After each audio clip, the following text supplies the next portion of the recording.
And welcome back here to Live Now from Fox. I'm Andrew Kraft. Let's use this opportunity now to move into some of these top international headlines as we move into yet another month of the Israel-Gaza war there. Live Now look over Jerusalem at the moment. You can see there the skyline. This is a live picture there on a very early Thursday morning. In the meantime, this tweet here from the Prime Minister's office, Bibi Netanyahu, saying he has approved the departure of the Israeli delegation to Doha tomorrow, as well as the mandate for conducting the negotiations. So remember, these latest rounds of ceasefire talks will get underway in Doha, Qatar tomorrow. William Burns, the CIA director, will be there. Who will not be there? Any mediator or negotiator for Hamas or representative. On their behalf will be the Egyptians and the Qataris. We've seen this play out before. Fox News' Jeff Paul has more from the region.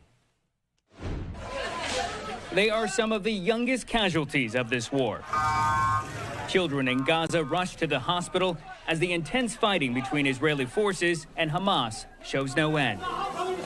But there is a renewed effort to silence the strikes, rocket fire, and gun battles as a fresh round of negotiations begins in hours. There is no more time to waste, and there's no more valid excuses from any party for any further delay. The U.S., including CIA Director Bill Burns, Egypt, and Qatar, will mediate the truce talks, with Israel confirming it's sending a delegation to Doha. Hamas leaders say they won't attend. A Hamas official has reportedly lost faith in the U.S.'s ability to work out a deal, saying they'll only join the talks if the previous plan detailed by President Biden is implemented. Both Israel and Hamas have at various points proposed changes, causing both to accuse the other of creating hurdles. But the Qataris have assured the U.S. Hamas will be represented. The resumption of talks on Thursday is an important step. This hostage deal, this ceasefire deal, this end of war will help lower tensions in the region. A ceasefire deal could also be key in preventing a wider regional war. Tehran reportedly saying it's the only thing holding back Iran and its proxies from launching a retaliatory attack on Israel. Secretary Blinken, the president, others across this administration have been deeply engaged in sending a clear message about de-escalation and sending a clear message that every thing needs to be done to get this ceasefire deal across the finish line. Hezbollah, which continues to exchange fire with Israeli forces on a near daily basis, well, they'll be watching this next round of negotiations very closely. They, like Iran, have promised to attack Israel, but so far have held off. Beyond that, it will be the families of the 115 hostages still being held who are praying their nightmare finally comes to an end. In Tel Aviv, Israel, Jeff Paul, Fox News. Jeff, thanks so much. In the meantime, right now, we want to bring into the conversation our friend there at the Foundation for the Defense of Democracies, Behnam Taleblu. He joins me. Behnam, good to see you here. You and I, we spoke Monday, that was. I got to ask you this. Let me get this straight. So Hamas is saying they are losing confidence in the United States' ability to get this deal done, yet they're not going to be at the table in Doha.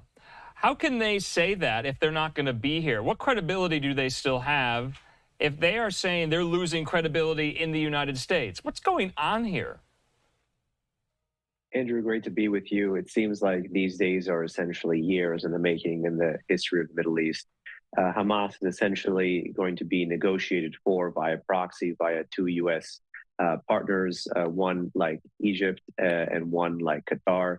That's a pretty big deal, a pretty big, you could say, thumbs down from Hamas to the U.S.-led negotiating team, as well as to the Israelis who will be there in person as well. You know, this is a terrorist group at the end of the day. The Occam's razor principle, the Occam's razor approach still fundamentally applies, which is that this group is not interested in negotiations. This group is interested in fighting to live another day because it's trying to make sure that the other side, the Israeli side, is not able to live another day. All right, Behnam, we do have this live picture over the Jerusalem skyline. It's almost 3:45 there on a very early Thursday morning. Unfortunately, we lost your camera. We still have your audio, though, as well.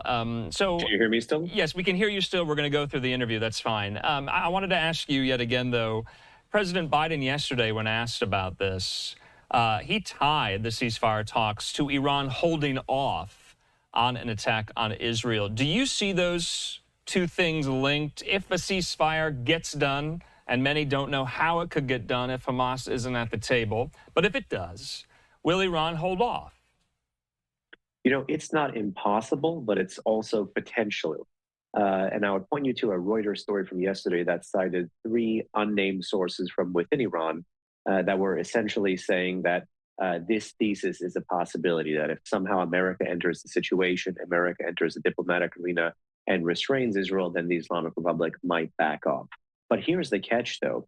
That's what Iran has been doing from the get-go. It's been able to fight a multi-front war against Israel on the cheap without having to pay a direct cost for it.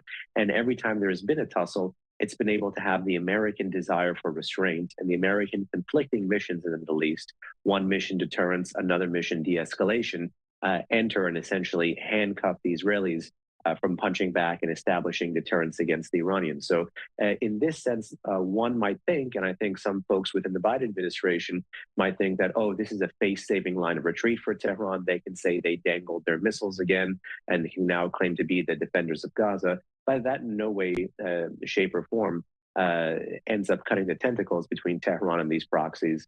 Doesn't deal with the multi-directional fire, particularly the fire from the north, where Lebanese Hezbollah is. It doesn't deal with the situation that you have at least 40 towns depopulated in northern Israel, that you have 60,000 plus internally displaced persons, and that historically, Lebanese Hezbollah, through their firepower, have been able to essentially take land without taking land away from Israel. So it's disconnected from all of those realities. So on the one side, yes, it might put a temporary pin in the fire, but also on the other side, the supreme leader of Iran, Ali Khamenei, that's a title meant to be taken very literally.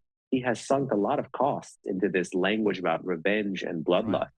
Right. And for him to have to go back to a policy of strategic patience, this is a conundrum of his own making. Oh. Behnam, I wanted to ask you back to the ceasefire parameters and the framework that's still on the table when President Biden announced that 3-pronged deal. He announced it, I believe, in late May. It's been on the table and operative all summer, though it hasn't been fully agreed to by both parties. When President Biden made that announcement, he said Israel had already agreed to the parameters. So this entire time, have we just been waiting for Hamas to also agree, or has Israel been dragging their feet as well on something President Biden, when announcing this, said Israel had already agreed to?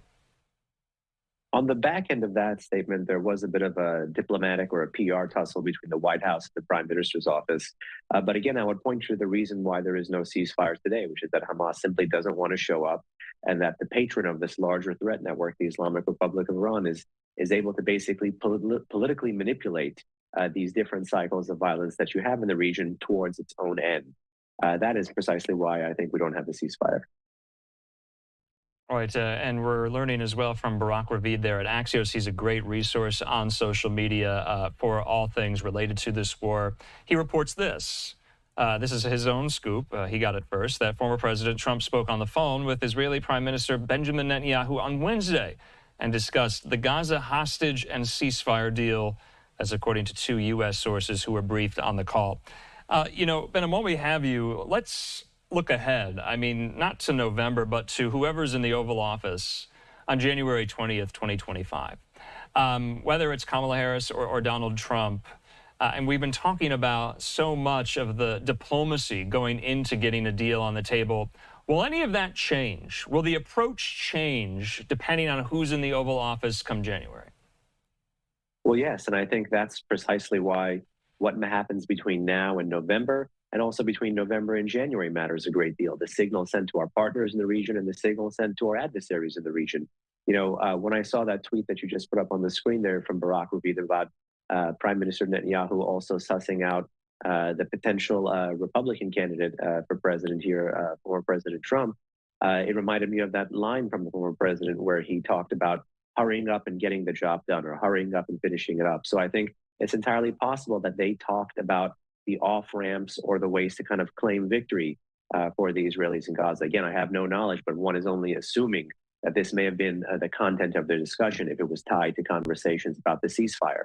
And that, too, will have second and third order effects as to what does U.S. policy look like, no matter who comes into office on January 20.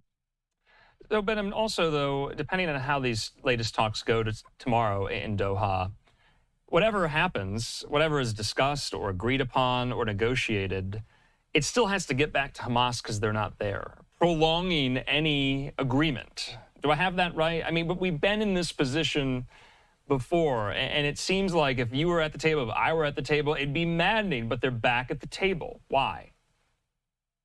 You know, it reminds me of another situation where earlier the U.S., under the early part of the Biden administration in early 2021, was indirectly negotiating with the Iranians, but via the Russians. They talked to the Russians in the room, and the Russians would go deliver a message to the Iranians.